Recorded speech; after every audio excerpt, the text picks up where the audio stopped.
नमस्कार, खबरों की खबर में आपका स्वागत है। सुप्रीम कोर्ट के अंदर चीफ जस्टिस के ऊपर जूता फेंका गया है, ऐसी खबर आ रही है। और ये घटना आज कुछ देर पहले हुई है, जिसको लेकर के बवाल मचा हुआ है। तमाम पॉलिटिकल रिएक्शंस आ रहे हैं और साथ ही साथ ये बताया जा रहा है कि सुप्रीम कोर्ट प्रशासन की तरफ से इस घटना को डिनाई किया जा रहा है। इसके ऊपर कोई कुछ बोलने के लिए तैयार नहीं है, लेकिन आई विटनेसेस और जो वहां पे मौजूद लोग थे वो ये बता रहे हैं कि हाँ, ये घटना घटी है।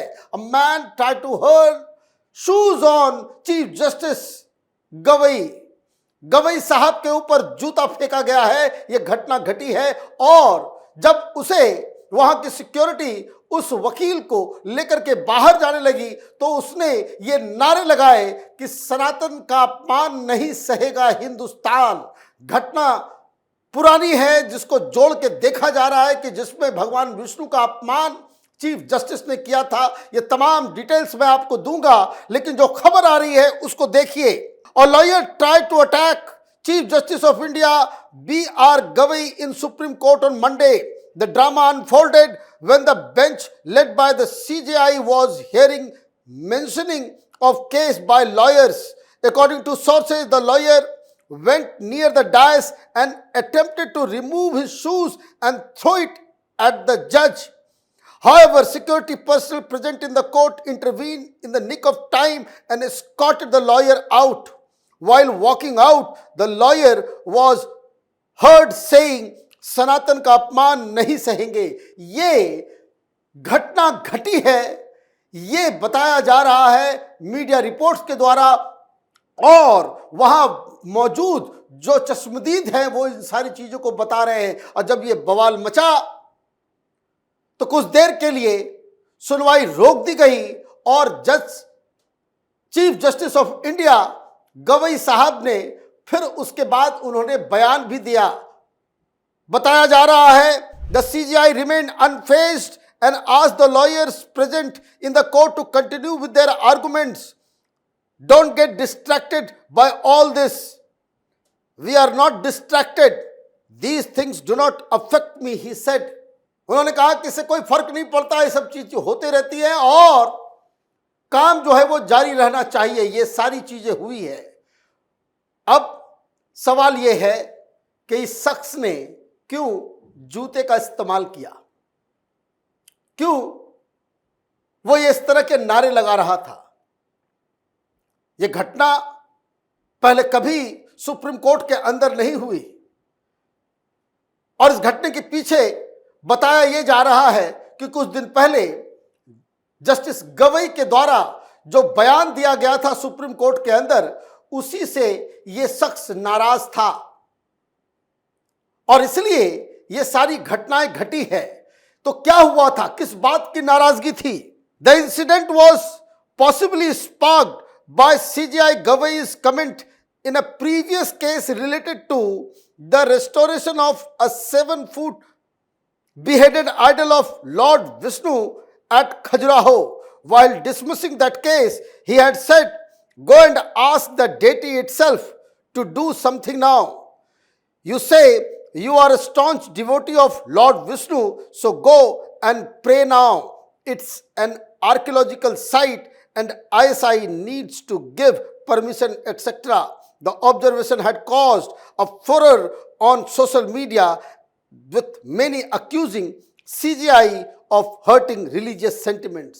यह मामला कुछ दिन पहले का है, जब खजुराहो में भगवान विष्णु की एक प्रतिमा जिसका सर टूटा हुआ है, उसको रिस्टोरेशन के लिए एक शख्स कोर्ट का दरवाजा खटखटाया था।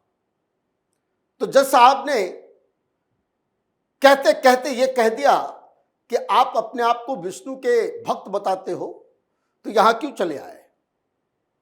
आप जाओ विष्णु भगवान से ही अर्जी लगाओ, वही सुनवाई करेंगे। तो ये जो बयान आया उससे कई सारे लोग हैरान भी थे और ये बात सही भी है कि इस तरह के केसेस जो है बहुत सारे आते हैं मुस्लिम समुदाय की तरफ से, चाहे वक्फ का मसला हो, चाहे वो राम मंदिर का मसला हो, चाहे और भी इस तरह के जो केसेस आते हैं। क्या कभी किसी जज ने यह बात कही कि तुम अल्लाह के पास जाओ, अल्लाह से ही विनती करो। दिक्कत क्या है कि हिंदू सेंटिमेंट्स को बार बार कुछ सेक्शन के द्वारा बकायदा उसको अपमानित किया जाता है। यह घटना घटी और यह शर्मनाक है, इसलिए सोशल मीडिया के अंदर बवाल मचा। बहुत ज्यादा लोग नाराज थे, बिल्कुल सही बात है।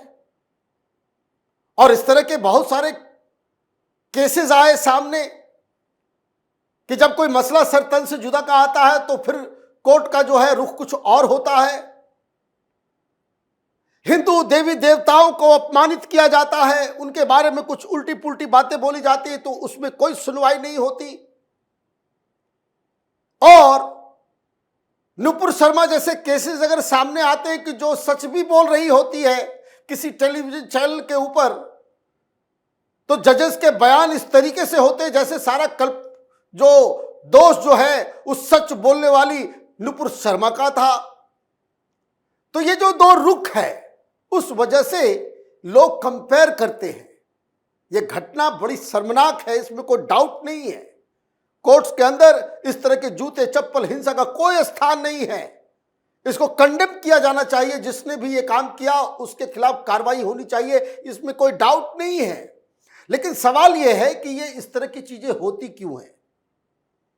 वो इसलिए भी होती है कि जजेस जो है वो अपने पर्सनल लाइक डिसलाइक, अपनी विचारधारा वो जजमेंट के अंदर सुनवाई के दौरान वो इस तरह का बयान दे देते हैं जिससे ऐसा लगता है कि हिंदुओं के लिए न्याय का दरवाजा जो है वो बंद हो गया इस देश के अंदर। तो वकील जो है वो नाराज होकर के आज इस तरह का जो है वो पाप किया, और उसके बाद जब उसको पकड़ के ले जाया गया तो वो सनातन का अपमान नहीं सहेगा हिंदुस्तान, ये नारेबाजी करते हुए उसको बाहर निकाला गया। हालांकि ये जो घटना घटी उसके बाद कई सारे रिएक्शंस भी आए। गवई साहब ने खुद इसके ऊपर क्लैरिफिकेशन दिया था। Addressing the controversy in open court 2 days later, CJI Gavai said that he meant no disrespect. I respect all religion. This happened on social media, he said. Representing the central government, Solicitor General Tushar Mehta had backed CJI, saying, "We have seen this. There is Newton's law which says every action has equal reaction, but now every action has disproportionate social media reaction, my lord," he said. तो जो घटना घटी, बवाल मचा, बवाल मचने के बाद CGI ने खुद कहा था कि नहीं, हम कोई डिसरिस्पेक्ट नहीं करना चाहते किसी भी धर्म को लेकर के। और सरकार के वकील की तरफ से भी ये कहा गया कि ये थोड़ा सा जो रिएक्शन आया वो डिस्प्रोपोर्शनेट तरीके से आया सोशल मीडिया में, तो लोगों के मुंह को तो आप रोक नहीं सकते। और ये घटना घटी है कि जूते फेंकने की, तो ये तो बहुत ही ज्यादा चिंताजनक स्थिति है। जजेस को भी सोचना पड़ेगा कि जब आप इस तरह के रिलीजियसली जो बहुत ही सेंसिटिव मुद्दे होते हैं, जजेस को भी कंट्रोल करने की आवश्यकता है। इस तरह की घटनाएं आगे नहीं हो, इसको लेकर के भी बाकायदा एक कोड ऑफ कंडक्ट जजेस के लिए भी होना चाहिए कि जो केस है आप उसके मेरिट डिमेरिट के ऊपर आप बातचीत करें। लेकिन ये सीधे सीधे कह देना कि जाओ भाई भगवान का मामला है तो भगवान के पास ही जाओ, तो जब सब कुछ भगवान के पास ही जाना है तो फिर सुप्रीम कोर्ट का काम क्या है। जब कोई गुहार लेकर के आता है, आप लीगल तरीके से उसको आप ये कह सकते कि भाई एएसआई का वो काम है, एएसआई के पास जाइए, एएसआई आपकी मदद कर सकती है, इसमें हम कुछ नहीं कह सकते। लेकिन फिर अगर इस तरह की चीजें जो रिलीजन से जुड़ी हुई चीजें हैं, वो अगर आप ये कह रहे हो कि भाई ये जो विष्णु भगवान की तस्वीर मूर्ति जो है जो टूटी हुई है उसको रेस्टोरेशन का काम जो है भगवान विष्णु ही करेंगे, तो फिर आईएसआई के कंट्रोल में तो आपका संबल का मस्जिद भी है। उस वक्त तो आपने नहीं कहा कि एएसआई के कंट्रोल में सब कुछ है, उसमें सुप्रीम कोर्ट कुछ नहीं कह सकता। तो ये जो अलग अलग सिचुएशन में कोर्ट का अलग अलग मापदंड सामने आता है, उस वजह से लोगों में नाराजगी पहले से थी। लेकिन इस नाराजगी का मतलब यह नहीं होता कि आप इस तरह का जूता चप्पल जो है सुप्रीम कोर्ट के अंदर चलाना शुरू कर दें। अब बवाल तो मच गया, राजनीति भी शुरू हो जाएगी। अब लोग ये कहना शुरू कर देंगे कि ये देखिए ये सनातनी है तो ये है तो वो है। तमाम सेकुलर पार्टियां इस मैदान में कूदेंगी और इसके लिए भी सरकार को जो है जिम्मेदार बताने की कोशिश की जाएगी। लेकिन हकीकत क्या है? हकीकत ये है कि भाई ताली जो है दोनों हाथों से बजती है। जजेस, courts, supreme court, high court, उनको अपनी अगर सैंक्टिटी अगर बचानी है तो उनको इस तरह के ऑफ एंड कमेंट से बचना चाहिए। किसी की भावनाओं को निरादर करने का अधिकार न किसी प्रेस को है, न किसी मीडिया को है, न किसी जजेस को है, न किसी नेता को है। यह काम आप नहीं कर सकते। और इसलिए ये जो शर्मनाक घटना घटी है, इसके ऊपर पूरे देश को चिंतन करने की आवश्यकता है। आप देखते रहिए कैपिटल टीवी। हमारे वीडियोस को लाइक कीजिए, शेयर कीजिए और हमारे चैनल को सब्सक्राइब कीजिए। धन्यवाद।